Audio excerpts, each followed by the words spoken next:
Tuesday. What's today? Tuesday? Happy Tuesday. Happy end of April Tuesday, which somehow happened very quickly. We're in the spring season, and yeah, somehow we're already almost halfway through the year.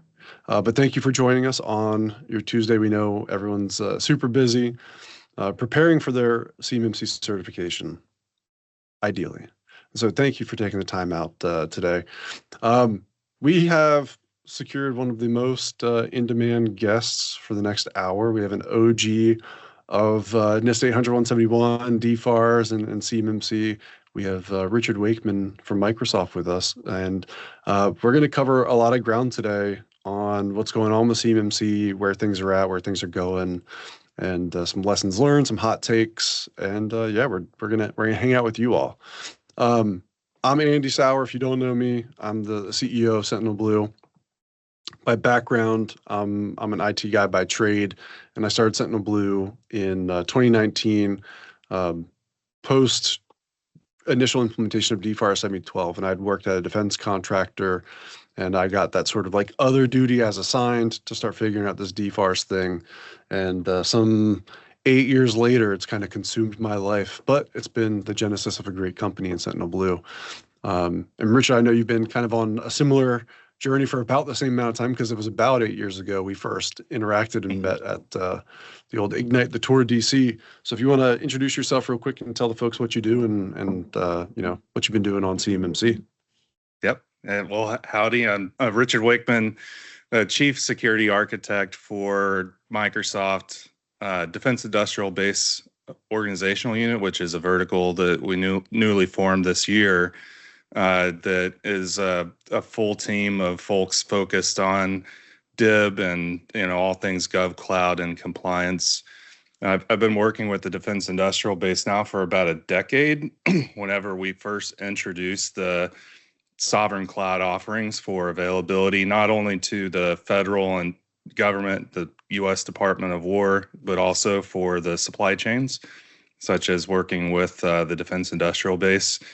And it started off that journey with a product called Trailblazer, which is now what's known as Microsoft 365 GCC High, and it's pairing with Azure Government.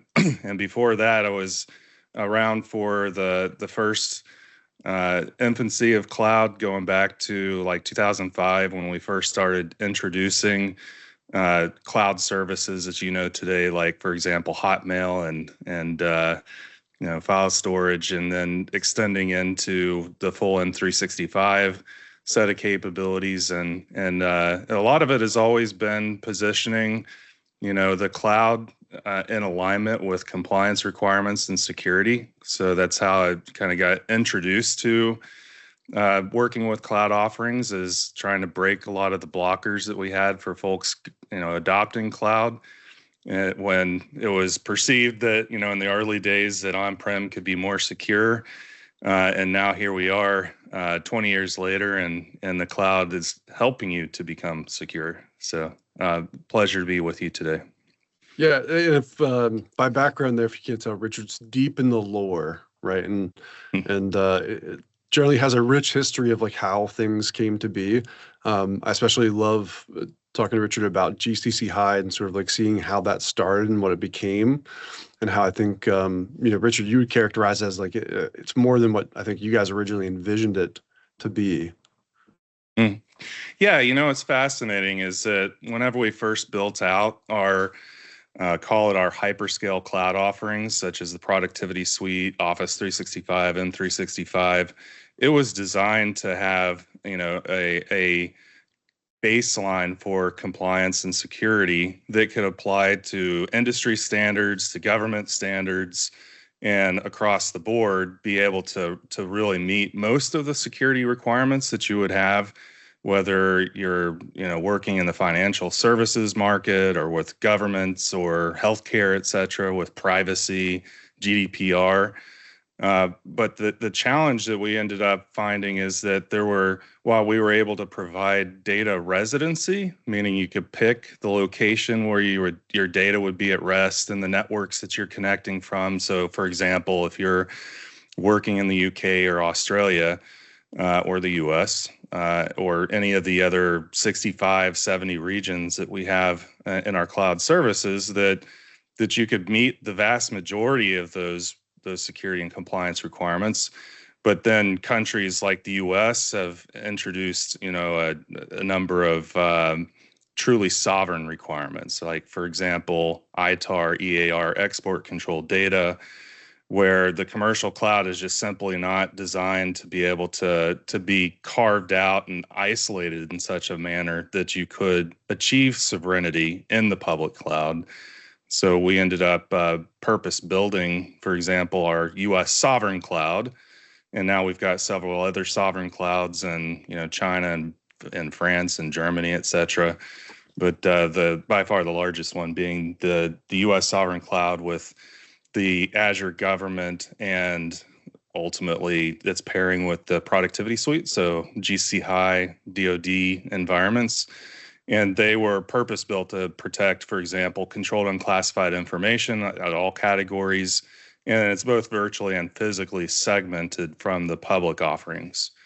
And the history there was really ultimately meeting the Department of War requirements at that higher watermark for the DISA cloud computing SRG. So we could be able to achieve not only an IL4 but an IL5 set of certifications. So you get the benefit of that if you're using our U.S. sovereign clouds, because you're at that higher watermark for compliance, if you will, but you still have to secure the environment with configurations and so forth. Yeah, I often get the question. I mean, we get this all the time when we're talking to prospects and talking to companies or just talking to our peers, right, about GCC versus GCC High versus commercial. Mm-hmm. And I always come back to I say two things. One, I talk about the concept of the high water mark, right? And I always tell people, like, imagine you're building in something of a flood zone. GCC High is essentially built above where there's ever been a flood, which is a great place to be. Could you technically build below where there's some dried watermark? Yeah, but you're taking a bit of a risk there, to go to GCC or just stand in commercial with the types of data that you're going to handle. The other thing, I often talk to people about with GCC High is there's this perception that it comes pre-locked down. Like Microsoft has built it all out and put in all the policies and it's a CMMC ready sort of environment. And no, that's not what you get. You get, from the Microsoft side of responsibilities, the infrastructure, the backend, the support, all of that is taken care of. But they're still giving you an operable environment for which you purposefully need to build out your program and build out your infrastructure and everything. And with that, you have responsibilities. Like, you have to control access into your environment because it's your people that you're asking to come in and use the tools. So sometimes there's a misconception there, but we're not here totally just to talk about GCC High. We're here to talk about CMMC. We're here to talk about what we see going on, but really we're here to talk to you all from an audience standpoint. And one of the things I wanted to say here at the outset is use the chat, use the Q&A. We're not going to put up a slide deck today. This is not canned speech from Richard and I. We certainly have some notes, some things we want to go over. But we're interested in providing the most useful hour that we can for the folks who've joined us today. So if you have questions or if you have a topic that you really want us to weigh in, and I think you have two of the leading experts in the field that are happy to help you. But with that, where I want to start things is give a quick state of CMMC and the CMMC program. And I'll quickly just kind of recap, because I think most people here have taken the CMMC 101 level courses everywhere. In earnest, the CMMC Level 2 certification process kicked off last year. So we're a little over a year into CMMC Level 2 certifications being real. I think we're like 15 months in. About 1,100, based on the CyberAB's latest report, about 1,100 companies have gotten Level 2 certifications, which, hey, is impressive, but is also a very small percentage of the overall ecosystem that needs to be certified. And a lot of that's probably due to the fact that it's not necessarily enforced yet. I think everyone who's gotten a certification so far, you would qualify as an early adopter, because there's no contracts currently from the DoD side that are saying must have cert in hand. What we are seeing, though, and I can speak for Sentinel Blue's experience and my experience in the community, and Richard, I want to hear yours, We're definitely seeing an increase in pressure. Um, the self-assessment, the level 2 self-assessment, we've seen a huge uptick in the last 2 months of contract officers and agencies and contracts saying, hey, you need a level 2 self-assessment and we need it like now. And I've had a lot of companies be hit sort of like blindsided who thought this wasn't going to be something that they needed to worry about this year. They're now being told like, hey, we can't cut any more task orders to you until you have this level 2 self-assessment. And everyone should be clear, a level 2 self-assessment is not the same as your old SPRS, 800-171 score. Self-assessment is a defined process in law now in the regulation. And it implies and requires that you maintain, things like evidence you have to maintain of your self-assessment score for the next 6 years.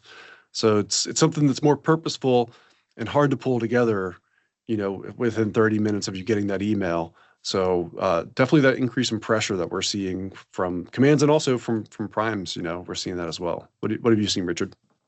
Yeah, I mean, a big part of it, and this has been something I've observed as a curve up over the last 5 years or so, is there's the folks that are trying to future proof themselves so that if there's a contract that gets awarded once CMMC is enforced, right, there would be a flow down for a CMMC level 2 requirement that would be a great business move for being able to get those future contracts with the Department of War.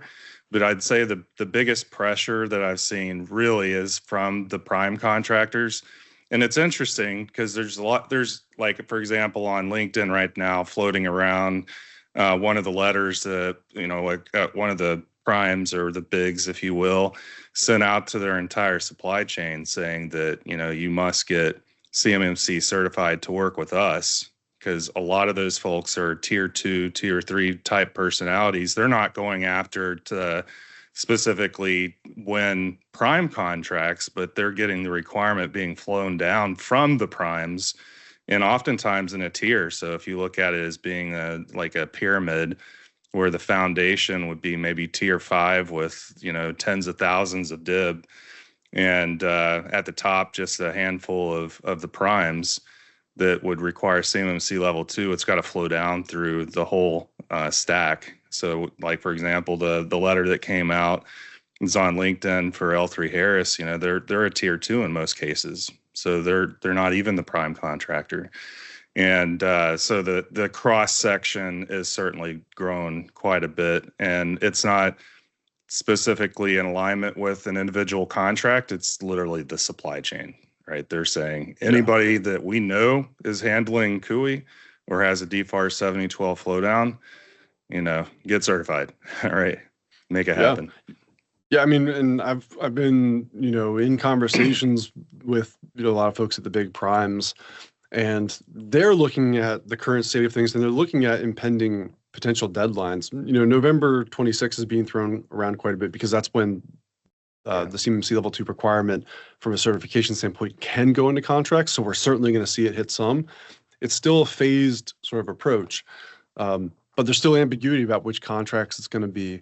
And so a lot of folks are looking at their supply chain and saying, well, we don't want to be blindsided in November that all of our important contracts require it, and now we have a supply chain that's not been prepared and not ready. So I think they're smart to get out ahead of it. I think L3Harris in particular, theirs is like their whole missile defense sort of supply chain explicitly. They're like, we can't afford you not to be ready. And I think they're sending up a signal. They're like, hey, we know we're going to be a level 2 required company come November. So a lot of folks are looking at their supply chain and making sure that it's ready and looking for alternatives now so that they don't get stuck with a broken supply chain, which all sort of begs the question with this impending, again, timeline, not necessarily deadline here in November. Is the ecosystem going to increasingly get panicky, right? Is that the sense that you're getting?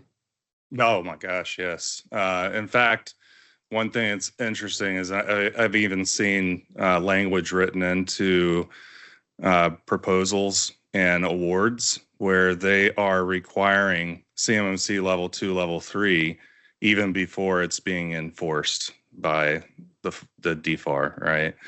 So it's fascinating that you've got a lot of folks that I think thought that they had a bit more time, and now the pressure's on. And it's like a reverse funnel too, right? There's only so much capacity that the ecosystem can be able to support. That's everybody from just the sheer quantity of assessors that are out there with the C3PAOs that can be able to perform the assessments, more or less the RPOs, right? The practitioners, the managed service providers and partners like Sentinel Blue, right? That can only have so much capacity to be able to assist what now is a number of 120,000 anticipated across the entire cross section. It's funny, we were working off of 70,000. We thought that was a lot for years. Then it was 80,000. Then now it's 120,000. Not sure. It's probably somewhere in between, but that's a lot. I mean, even if you take it on the low end, right? Say it's 70,000. We've gotten 1,100 through in the last year. We have that's still a small percentage. Like that's not even 2%, right? I'm not great at math, but that sounds right to me. It's a very small amount. And there is a lot of chatter, you see capacity chatted about from an assessor standpoint and C3PO standpoint. But if you do the rough math currently, the C3PO community can put out more than 1,100 certs in a year. We could have if we were used to true capacity. It's the implementation, right? It's the actual doing that I think is forming more of a bottleneck. And I think that's only going to get much worse. I'll tell you from our perspective, what we've seen in the sales cycle, the pressure from prospects is going up, right? More and more companies are saying, hey, we need this faster and faster. And, we're trying to be as responsible as we can to set expectations and say hey, optimistically, sure, we could do it on a shortened timeline. But, we'll occasionally get and ask hey, what could you do in 30 days, right? And I think that's only going to get more and more.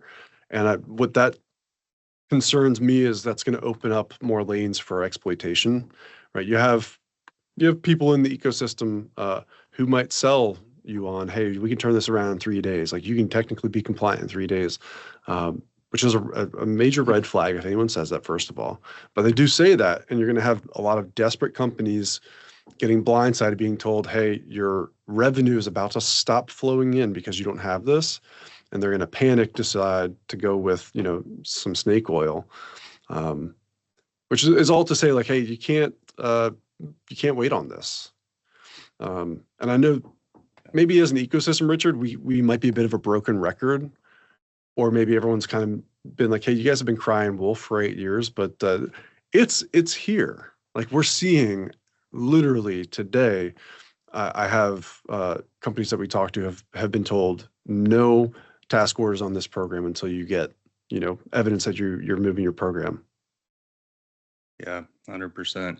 And the faster you go, you're going to end up having to accept something of a shrink wrap solution, right? So it's kind of Microsoft lingo of saying, you get what's out of the box, meaning, does that particular solution, whether, for example, you're going to deploy a net new greenfields environment and it's going to be an enclave, and it's designed with a very specific set of services, such as having to access the enclave through a virtual desktop, for example, a compliant endpoint. And does that work for your business? Right. So there's I would say less flexibility the faster you have to go. And I think that really puts you in something of a precarious situation, because there may be, many of the information systems that you're working with, whether it's engineering or ERP systems and so forth, that put you into an indefensible position, right? If there's controlled and classified information that flows into, those systems. And those really are the variables that take a heck of a lot more time. So I'd say the larger size customers that I'm working with, doing it in less than 6 months is nearly impossible, right? They're typically much longer because there's such a larger cross section. But if you can accept a shrink wrap solution, that ends up being the path that a lot of folks start off with, right? Yeah, and I want to come back to that, because hey, maybe that's working for now, but I have some growing concerns there. But in my head, I formed a triangle essentially, and the 3 points of the triangle, there's like cheap, there's fast, and there's stable. Pick one, right? At this point, you're really gonna have to, if you want something that moves fast in IT, like you say, we want a quick turnaround on a security program, like maybe technically it's possible, but not without big impact, right? If you're bringing in a partner like a Sentinel Blue and you say like, hey, we got to get this done in 60, 90 days. A lot of times we'll tell you, hey, we'll give it the old college try. That's a quick turnaround, but like there's no way to do that without breaking eggs, right? We're not making that omelet without breaking eggs. That's a lot of change. And I think another sort of issue we occasionally run into is companies really want to resist the change, but they want the outcome. And we see a lot of disconnect between like, hey, to get CMMC Level 2 certified, to get a program in place, you have to accept change. And a lot of companies, the only people that have been pushing this are in the IT organization, and the rest of the business is going to fight every bit of change. And immediately the timeline goes from like, hey, maybe we could have done this in 3 months to you'll be lucky if this is done within the year, because the operational impact, you've miscalculated what you thought the operational impact was going to be. It's significant. A lot of times whole workflows have to be rethought or redesigned. You have to train a whole workforce. A lot of times you have legacy systems that need to be migrated and dealt with, and a lot of people aren't paying attention or thinking that far ahead. So yeah, all to say, if you want it fast, it's not gonna be cheap. It's not gonna be stable. If you want stable, it's not gonna be cheap. It's not gonna be fast. If you want it cheap, it's not gonna be fast or stable, and it's probably still not gonna work anyway. So choose wisely. And you hit on earlier that shared responsibility for compliance, right? It's fascinating because like a lot of folks, do believe that if they buy a FedRAMP authorized cloud service offering, such as from Microsoft with GCC High or GCC, et cetera, that it does shorten the putt as compared to if you're, for example, running, I don't know, Exchange and SharePoint on premises. But if you look at really turning all the knobs and dials that demonstrate holistic compliance with CMMC Level 2, NIST 800-171, it's maybe 87 controls, right? Just from the cloud service provider that you can be able to configure it and operate it appropriately so that you can meet those controls. And the remainder of the balance to 110, have you written your system security plan? What's your approach to monitoring and incident management and so forth? That is something that your organization ends up having to either absorb and learn, or you're working with a managed service partner, not unlike Sentinel Blue, right? Yeah, and one of the challenges with this ecosystem is like we do often, a lot of the LinkedIn activity and a lot of the webinars and things, there's a lot of highlighting of like the bad, right? There's a lot of like, even so far we're talking about, hey, there's challenges, man. This is tough. It's going to take you a while. It's going to be expensive. I know nobody wants to hear that, but we're just trying to kind of be transparent and tell you what's true. That said, it's not all gloom, right? It's not all doom and gloom. There have been 1,100 companies that currently hold a CMMC Level 2 cert. For Sentinel Blue's part, I could tell you that number is over 50 that we've either been the assessor for, or roughly half of that is companies on our Shield program. And there are a lot of companies like Sentinel Blue that are providing services to the ecosystem, and it's achievable. So a lot of the anxiety about CMMC over its life cycle, I think, has been this anxiety over, is this achievable? It just feels so unapproachable.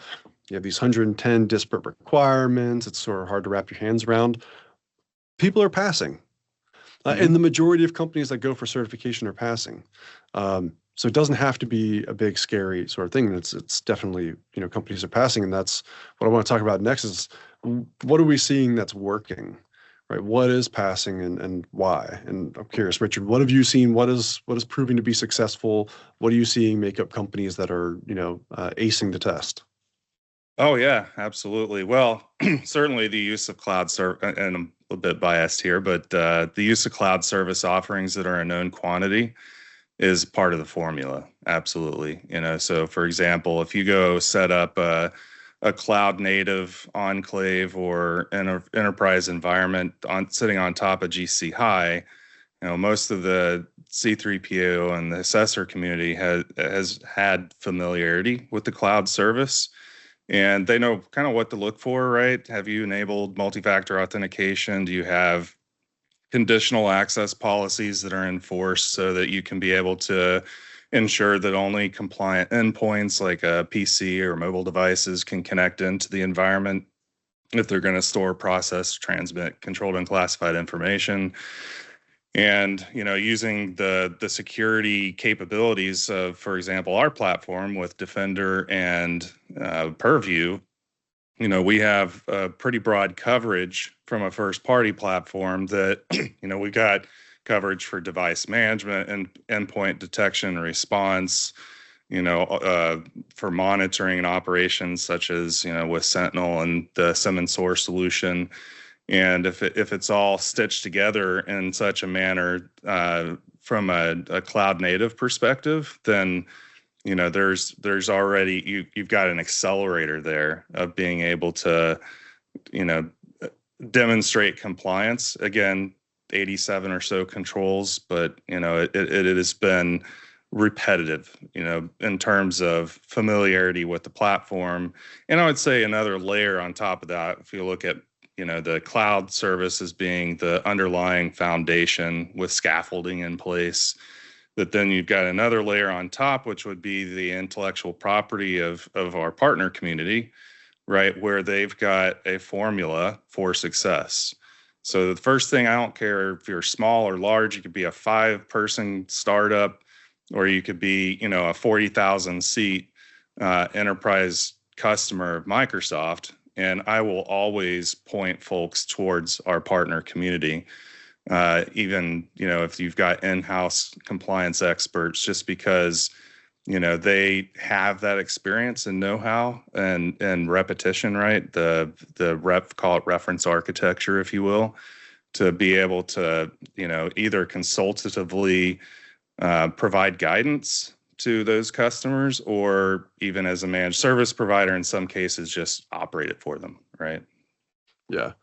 I want to, offer a disclaimer, a grain of salt offering here, and that, like, obviously Richard works at Microsoft and Sentinel Blue is a Microsoft partner.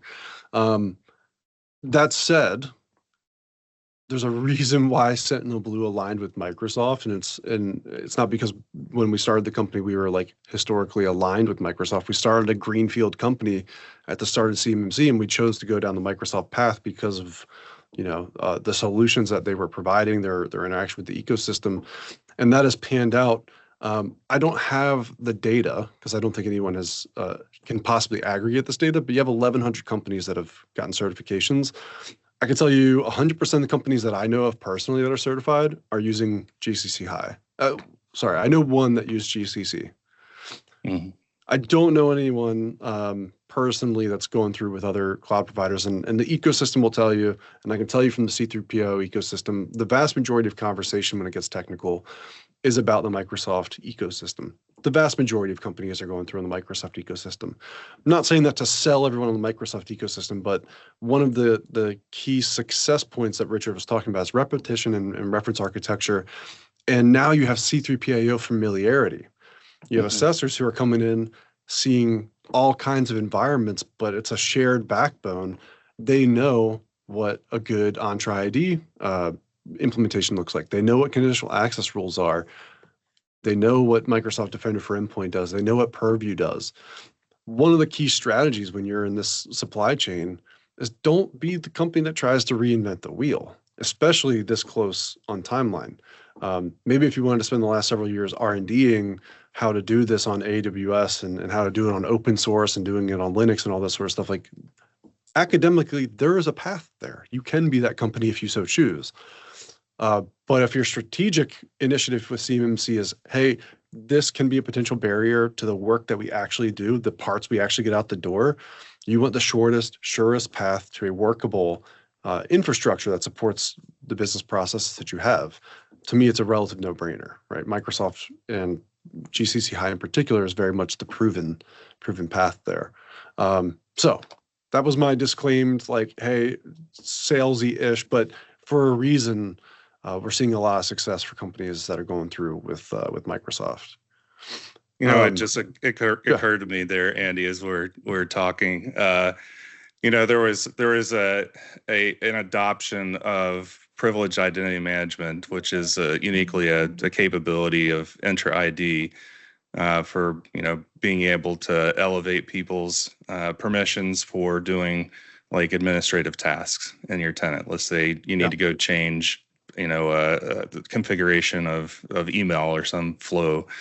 And in the early days, I think, Andy, you had to actually inform the assessors on what the Oh, yeah. capabilities of PIM were. And now, here we are, what, maybe a year and a half, 2 years later. And if you go into an assessor, they'll ask, well, are you using PIM? And if not, why not? Yeah. It's fascinating to see that curve, right, over the Yeah. time, because they became familiar with a uniquely positioned set of capabilities. Now, can it be done on other products from outside of Microsoft ecosystem? I mean, absolutely. There's 100%. other PIM solutions, but it's just built into our platform, right? Yeah. I'm going to disappoint you because the way time works, it always feels like it was more recent, but that was actually almost 4 years ago because that was during Okay. our first C3PAO authorization DIBCAC. And then we Hmm. actually had like a DIBCAC chief, like a section chief had to come in to adjudicate this because we were pushing it's a temporary role activation. It's not a separate account. And Hmm. all the assessors had been used to seeing, well, admin accounts are separate accounts that just hold the privilege. So, well, no, we're actually doing something more secure by activating point in time, just in time. Um, so yeah, interesting to see how that happens. And the other anecdote I'll share, there's the first DIBCAC I ever did was in, I think, 2021, maybe 2020. And it opened up, the first question they literally asked was like, tell us about your Active Directory. And we were one of the first companies to say, well, we don't have one. It's all Hmm. it's all Entra ID, or I guess at the time it was Azure Active Directory. So Hmm. yeah, things have changed, and the assessment community has learned the technology that's in use. Um, and when you're bringing new technology, be prepared to teach. You do have to be prepared to teach how the technology works if it's something they haven't seen before. But again, if you're using something like Microsoft GCC High and Azure resources, you'd be hard pressed to find a C3PAO who hasn't seen it and isn't comfortable working with it. I want to talk about some of what we've seen in the last year. So we've seen success through some major points, like work with a great partner. Doesn't have to be Sentinel Blue, but you want to find a partner who's certified. I would say absolutely you want an MSP if you're using one that is certified, that knows the trade, that can point and introduce you to clients who are also certified. Um, Maybe you don't want to have the first assessment they ever do be yours, unless you want to take on that risk. Um, and some of what I've also seen last year is the ecosystem and the CMMC program is still very new, and there's still a lot being figured out. There are large debates at the highest level in the ecosystem. The CyberIB has a number of like industry advisory groups. There's the C3PO advisory council that I'm personally involved in, and I see debate and conversation at this high advisory level over pretty foundational decision points because the regulations are very ambiguous about things. Because listen, we're a year into something massive, and there wasn't foresight on every potential issue. So we see lots of debate and lots of ambiguity still. Hmm. Um, with that, oftentimes people ask questions, in a webinar in a session like this, and they'll ask us to try to like provide clarity on certain interpretations. And frustratingly, I'm often like, well, I can't give that to you. And I'm as well read on it as anybody. A lot of questions just don't have clear answers right now. And we all have to kind of operate in that space. And what I always come back to is, you have to make good defensible judgment. Like if you make reasonable decisions, if you demonstrate that you tried to get informed, you got yourself informed, then you made a decision from your new position of being informed, it's generally going to work out well and work out in your favor if you made, a good effort to get informed and make good decisions. But if you're looking for clarity and if you're waiting in the wings to take action to achieve total clarity, you're never going to get there. Yeah, and I think one of the things I learned early on in compliance frameworks is that many of these are authored, like NIST 800-171 Rev 2 is like over a decade old, right? Yeah. And you can't take it as a black and white interpretation. It's not binary. Some read like they're binary, like for example, password complexity policy or something like that. But the truth is, each one of those had an intent behind it. And of course, you can look at 171A with the assessment objectives and whatnot that really can cue in on the intent.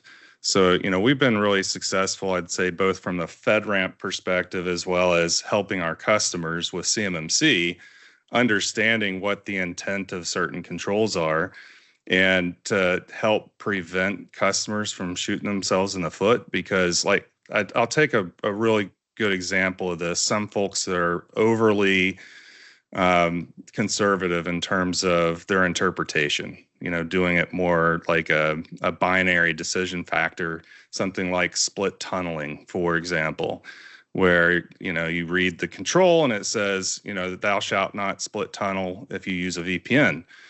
And, our direction has been that our interpretation there is that you should not split tunnel and make exceptions to for example, a website that's outside of your control or outside of your compliance boundary.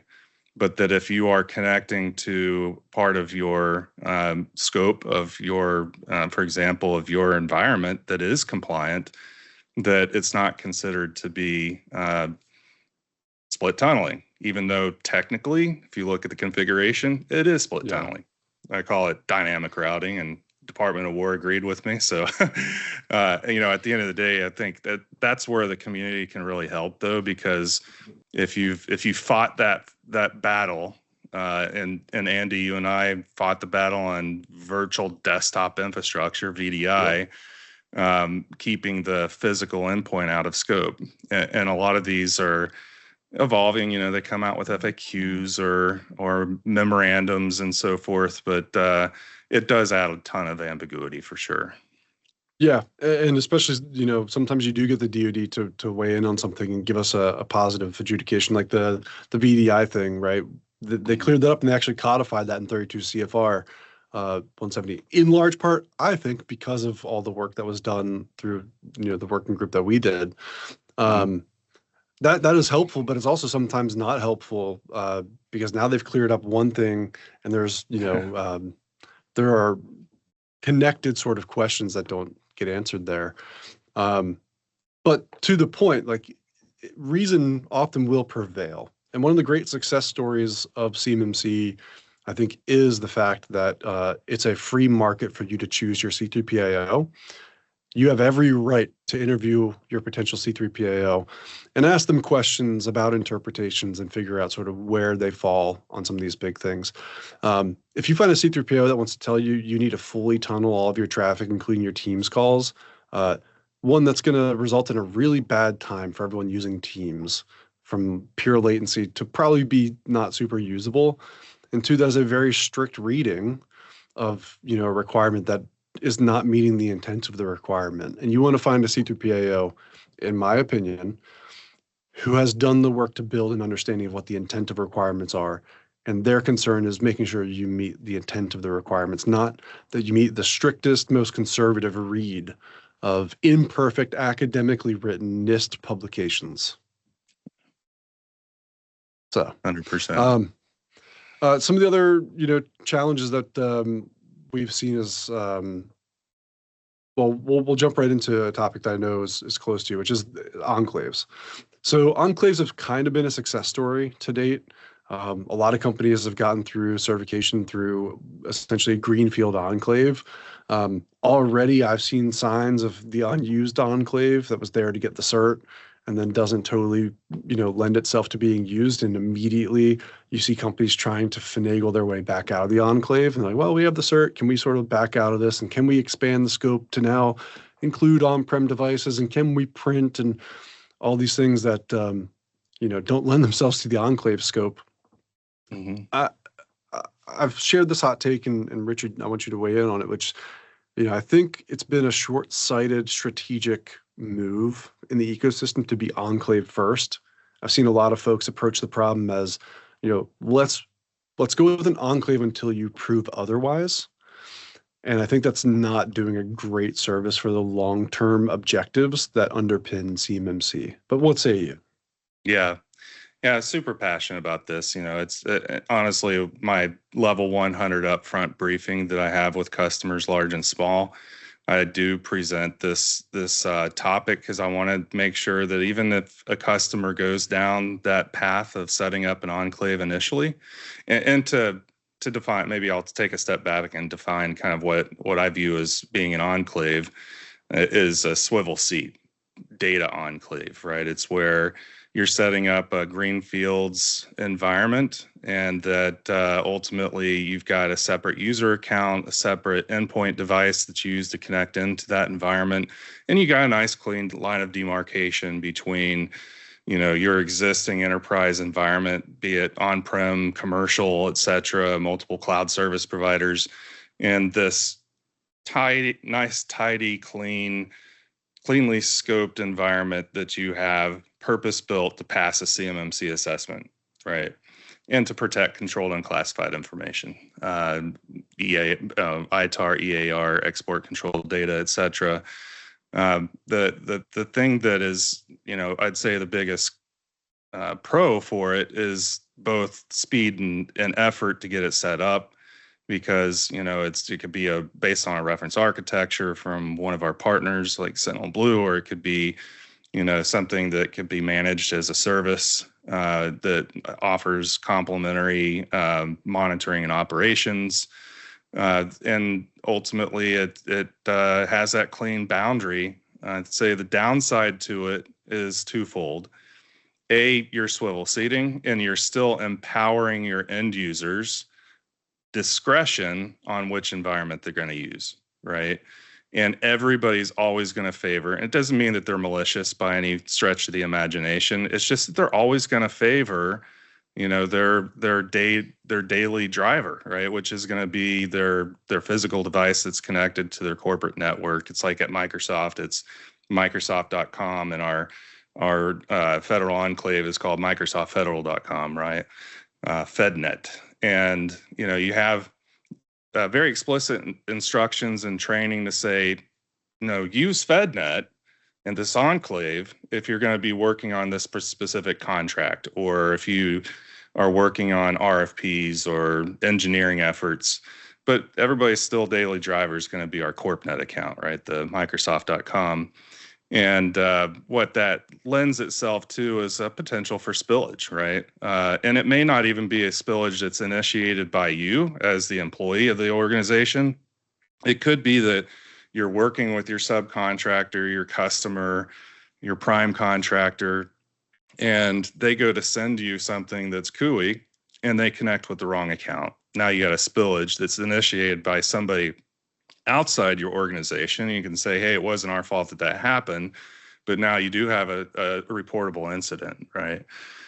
So the swivel seat, I'd say, is unfavorable from that perspective, and from an end user experience. Everybody hates swivel seating. I tell you, it's like they don't want to have to sit there and switch back and forth between two different panes of glass. But the big thing, really, I'd say, to pull on a thread is on like the scope of the environment. It's my opinion, and I think you may share it, Andy, is that really the intent for CMMC wasn't to have all these enclaves set up. It was to raise the cybersecurity maturity for these companies at an enterprise level, meaning that it's a scope of systems that may not store, process, or transmit cooey, but that can impact those systems, right? So strictly speaking, you wouldn't have to get your enterprise environment fully compliant with NIST 800-171 set of controls, but it certainly is a good idea from a security perspective as opposed to compliance requirements. That makes sense. Yeah, no, and this is a drum I love to beat, which is NIST 800-171 is a data confidentiality standard that was the apparently at the time, the only real instrument the DoD felt they had through the procurement arm to create cybersecurity maturity, but they have used a very imprecise instrument to try to enforce an outcome. And enclaves, I don't think, are meaningfully moving the needle on the larger outcome. Like, are they doing more for data confidentiality of CUI? Well, sure. When used properly, and you're only relegating CUI to the virtualized cloud environment, great. You're protecting the confidentiality of CUI. But I don't think we've moved the needle on resilience writ large as the DIB. And recently the new DoD CIO, Kristen Davies, I've seen her speak at a couple different things, and her thing is not about confidentiality. We're in a geopolitical situation where the availability of technology, of fielding weapons platforms, of getting parts out the door, matters more maybe than we've given it, time the last 8 years. We've over optimized for protecting confidentiality of prints, and we may be leaving ourselves susceptible to, still the same common thing, ransomware hitting a key supplier. That means, titanium parts can't get out the door that go on a weapons platform that, some generals want in the field to deter escalation, things like that. So I would definitely beat that drum of, I think the Enclave thing, while technically and academically there are still use cases for it. We're not shooting it down entirely. Mhm. It's not really addressing, I think, the underlying risk and the underlying concern that CMMC intended to. Yeah, and proof of that is really, what I've observed across, the last decade with customers is that oftentimes they start off with creating an enclave. It's fast, perceived, less expensive, right? Than even though you're having a dual license oftentimes for those user populations. So there could be some cost offset there, but where folks generally move is once they get past that first, self-attestation or certification, then they start moving away from a swivel seat, meaning they start migrating from commercial into the enclave. And now it's really no longer an enclave. It's part of your enterprise environment. So I'll refer to that oftentimes as like a split tenant model where you're straddling both commercial and government at the same time, but you have some distribution of user population within your environment that can live exclusively out of the enclave or the government environment, right? So like, for example, taking your entire business unit or engineering team, and instead of them swivel seating between the two, they just have one account, and that one account would be, in the GCC High Gov side of the house, and then build bridges back and forth so you can still be able to, collaborate, amongst the entire company user population acting like a single company. But there's a lot of companies over the course of, as I mentioned, a decade that not only went into the split tenant model where they migrated portions of their user population into the Gov Cloud, some went all into the Gov Cloud. So they went through this whole transition from enclave to split tenant to where they just took their entire enterprise and they have, a single enterprise environment that is all compliant with CMMC Level 2, right?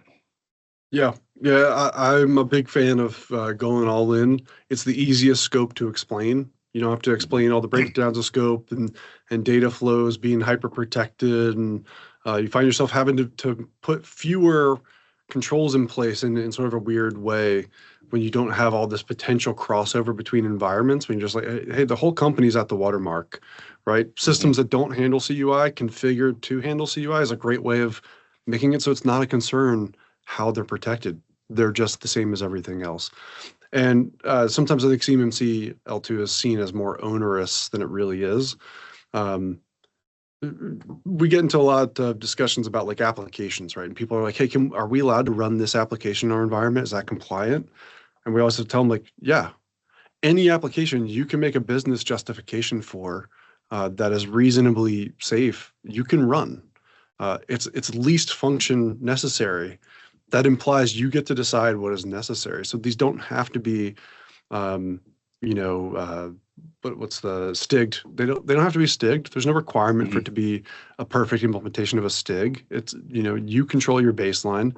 It can be a very usable environment where you can still do the things you need to do. Sentinel Blue is CMMC Level 2 certified. We have pretty tight control over our environment, but that doesn't mean that we don't allow for like experimentation, or that we only run Microsoft software. We run all kinds of different software and we try things out, and that's all perfectly fine. We have a business use case for that. So it doesn't have to be a death knell to organization's productivity to say, hey, we're moving the whole org in. I My experience has been much like Richard's, where a lot of companies that have gone in with the idea of a swivel seat have gone in with some rosy glasses on of like, we think we're just going to receive a print and someone just has to look at it in the mailbox and then they can go make the part and done. Oftentimes they find out, well, that person's used to printing the document, and sometimes it's easier to have the print there at the workstation. So now they want an iPad or something to go view it from, and all of a sudden you get this expansion of scope, and now you're coming up with all kinds of concocted controls to make it work, where it would just be easier to say, hey, why don't we just treat the whole environment like it's CUI from the jump? With the 8 minutes we have left, Richard, I want to remind our audience here, the chat and the Q&A function are available. We'd love to hear from you. We'd love to answer any questions you have. As you may queue up your questions, I want to talk real quick about with the time we have, quote unquote, left ahead before the potential looming timeline here in November. What's your advice to companies that, are bought in? They say, I got to take action. I got to move this forward.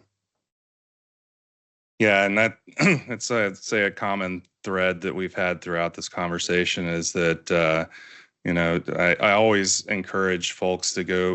We built a curated list of partners that are CMMC and GovCloud specialists. Of course, Sentinel Blue being one of our top partners in this space. But any of the folks that I've seen try to go it alone end up coming back, and asking for help down, a month, 2-3 months later. And, it's just, you end up losing time if you try and go it alone, or asking Microsoft to do a bunch of consultative work for you that we're not really well positioned to for the CMMC controls that are outside of those 87 that I was talking about, where you got knobs and dials. So we really do encourage every customer that is in the defense industrial base to work with one of our partners.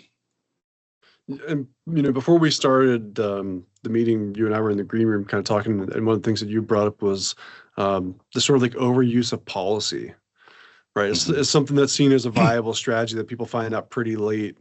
They might have architected a thing where policy answers for all the controls. And I think we've both seen that doesn't pan out maybe the way you hope.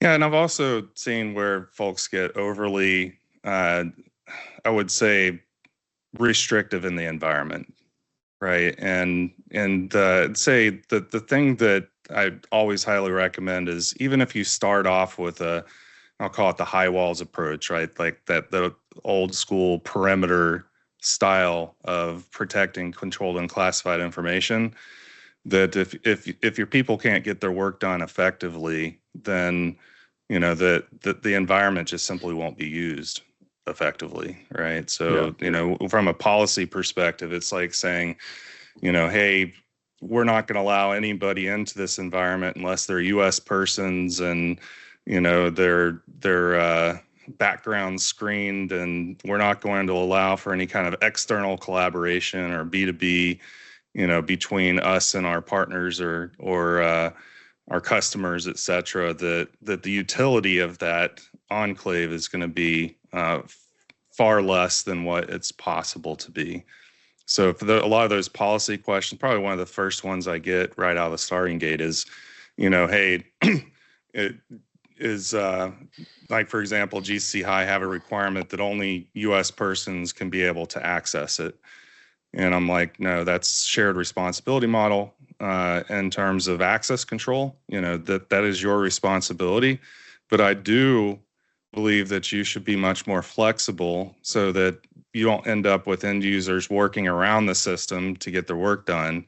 Empower them with the environment, with a set of policies that you agree with your user populations, right? That they effectively protect CUI and not use alternative tools, if that makes sense. Yeah, no, and that's a huge thing. I think because it's been 8 years, I consistently find every company that we take through the certification process is entirely anxious and nervous as hell. Mm-hmm. And it's like it's been this big buildup, and there is all this feeling like the environment has to be hyper locked down, and like one iota of misconfiguration or like a device that's out of compliance sends all these red flags up and all that. Guys, these have to be usable environments. And by the way, it's CUI. It's controlled information, yes, but it's unclassified. There's a reason that there's a tailored control set for it that NIST has defined, that the assessment model is a non-statistical assessment approach. This isn't the high side. The impact for confidentiality here is moderate by definition. So these don't have to be hyper lockdown environments where they're unusable. The primary value add of the DIB to the DoD and to the industry is our ability to do the work that's being asked. So we have to stay available. We have to stay able to do the work. And what that tells you is your user populations have to be able to do the work that is the core of your organization. A big success sort of story for a security team is when the culture is one of working with the business, not against the business. If you have a security culture in a relationship with the business where you're seen as the people who just say no to everything, that's not a reflection on them. That's a moment you, as a security team, need to look in the mirror and figure out, okay, we can't always be the one saying no. Sometimes the business will bring you something crazy, right? And you do have to say no at times. But normally it's like I wouldn't recommend that, but bring an alternative that is secure. But yeah, you don't have to overprescribe the controls here. I had a conversation with at CS5 with a company that did sort of this classic thing I'm seeing where they just go FedRAMP everything. They totally flip all their network stuff out and they replace it with all FIP stuff and they go all in. And it's like they just use SharePoint.